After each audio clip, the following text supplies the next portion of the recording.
Именно раем представлялась ему семейная жизнь, светлое место, где человек снимает тяжелые сапоги и передыхает после труда и битвы. Светлая, спокойная, разумная жена виделась ему, помощница и советчица, светлые, ласковые дети. У его матери было детей 11 душ. Чтобы за стол не садилось 13 человек, мать выписала из Кукуштана бабушку.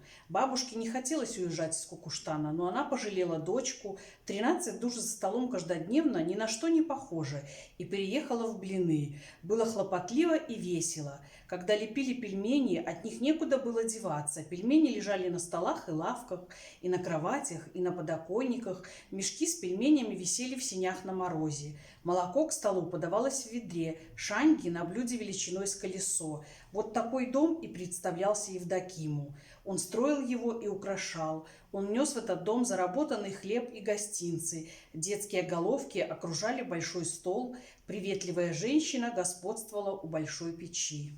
Идут дни, идут годы. На улице Кирова, бывшей Пермской, стоит двухэтажный бревенчатый дом Евдокима Чернышова, кузнеца. Евдоким воздвигал его почти 20 лет. Сначала была изба на 2 комнаты в 3 окна, потом пристроили угловую светлую комнату, ту, где переночевал последнюю ночь Андрей. А до отъезда в училище жил Саша, где на стене висит модель линейного корабля. Потом ставили 2-й этаж, это уже когда семья разрослась. Стало тесно, а Павел и Наталья стали зарабатывать хорошие деньги.